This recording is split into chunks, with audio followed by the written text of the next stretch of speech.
Salam sejahtera Malaysia, salam sejahtera tuan-tuan dan puan-puan semua. Hari ini Malaysia, rakyat Malaysia bakal digemparkan dengan berita tergempar mengejutkan panas hari ini berkaitan dengan isu-isu semasa politik di Malaysia, berkaitan dengan pendidikan, ekonomi dan segalanya ada di sini untuk semua isu-isu hangat di Malaysia. Mari kita menonton video hari ini, apa yang ada hari ini. Sila tekan butang subscribe, like dan share video ini. Jangan lupa tekan tombol lonceng untuk info-info yang lebih banyak daripada channel ini. Berita akan dimulakan beberapa saat lagi. Teruskan bersama di dalam channel ini untuk info yang lebih hangat di Malaysia, untuk semua rakyat Malaysia, untuk keluarga Malaysia. Mari kita menonton video ini.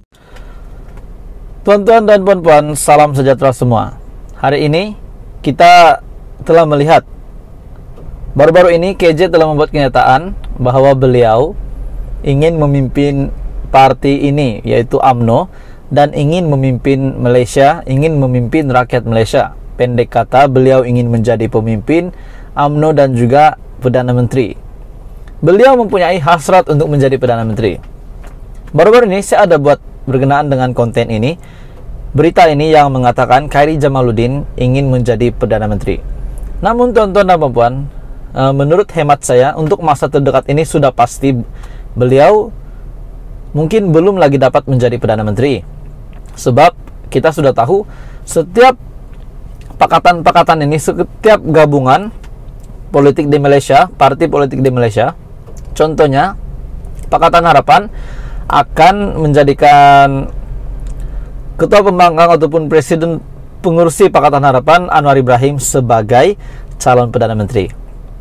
Perikatan Nasional Muhyiddin Yassin dan juga Barisan Nasional Ismail Sabri Yaakob sebagai poster boy. Namun tidak akan mengubah apa-apa keputusan yang dapat mengubah Ismail Sabri untuk tidak menjadi Perdana Menteri sekiranya Barisan Nasional menang besar, PRU 15 majority. Tuan-tuan dan puan, hari ini kita mendengar luahan mungkin daripada Khairy Jamaluddin ataupun mengeluarkan isi hatinya yang ingin menjadi Perdana Menteri. Kita sudah pasti banyak penerimaan selepas beliau membuat kenyataan begitu. Mungkin ada yang cakap, beliau ini tak layak menjadi Perdana Menteri. Beliau ini tak layak menjadi pemimpin tertinggi. Walaupun beliau pernah kalah untuk merebut gelaran jawatan Presiden UMNO kepada Zaid Hamidi sebelum ini. Daripada agenda Delhi, setelah Khairy membuat kenyataan begitu, pemuda UMNO cadang Khairy Jamaluddin dilantik sebagai timbalan Perdana Menteri, bukan Tokmat. Jika KJ berjaya menang kerusi Parlimen Sungai Buloh, yang dikatakan kerusi yang sangat susah untuk beliau menang, jika beliau menang di Sungai Buloh pada PRU ke-15, mungkin UMNO boleh menimbang untuk melantiknya sebagai timbalan Perdana Menteri selepas ini. Cadangan itu disuarakan oleh Exco Pemuda UMNO, Datuk Muhammad Mukharabin Mukhtaruddin, yang meminta partinya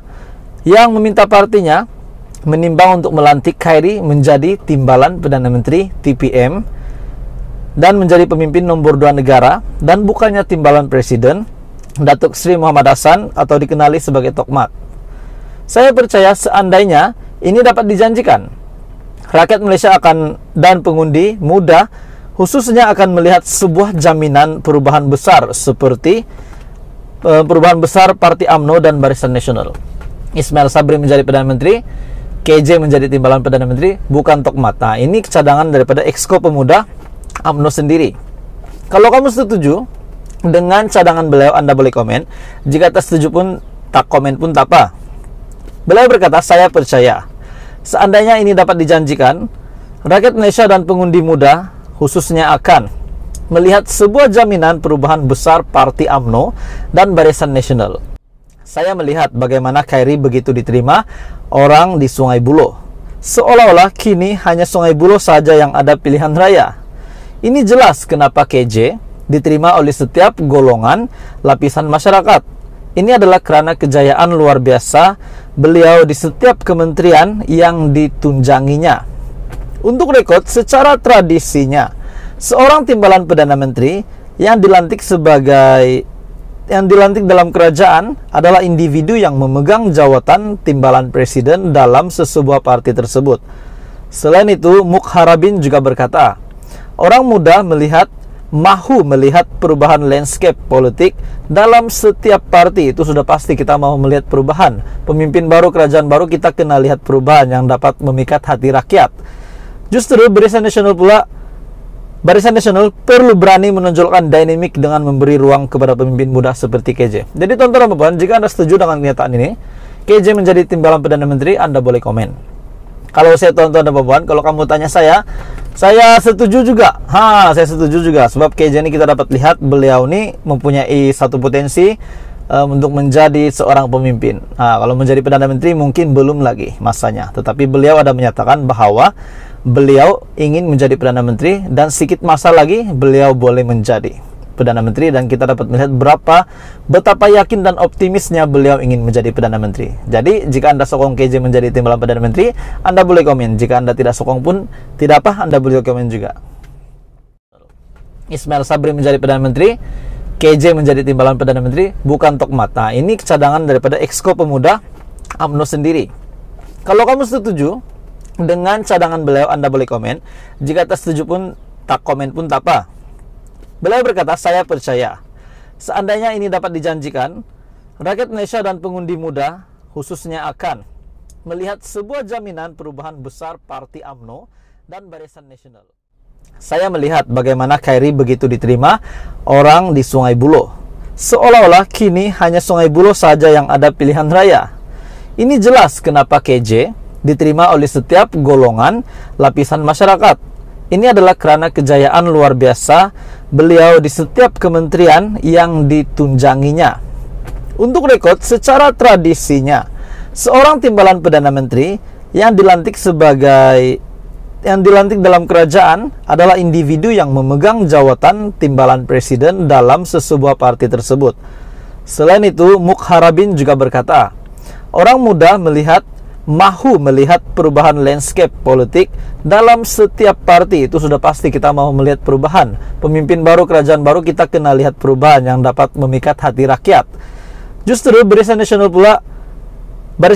perlu berani menonjolkan dinamik dengan memberi ruang kepada pemimpin muda seperti KJ. Jadi tonton teman-teman, jika Anda setuju dengan kenyataan ini, KJ menjadi timbalan Perdana Menteri, Anda boleh komen. Kalau saya tonton teman-teman, kalau kamu tanya saya setuju juga. Saya setuju juga. Sebab KJ ini kita dapat lihat beliau ini mempunyai satu potensi untuk menjadi seorang pemimpin. Kalau menjadi Perdana Menteri mungkin belum lagi masanya. Tetapi beliau ada menyatakan bahwa beliau ingin menjadi Perdana Menteri dan sedikit masa lagi beliau boleh menjadi Perdana Menteri, dan kita dapat melihat betapa yakin dan optimisnya beliau ingin menjadi Perdana Menteri. Jadi jika Anda sokong KJ menjadi timbalan Perdana Menteri, Anda boleh komen. Jika Anda tidak sokong pun tidak apa, Anda boleh komen juga.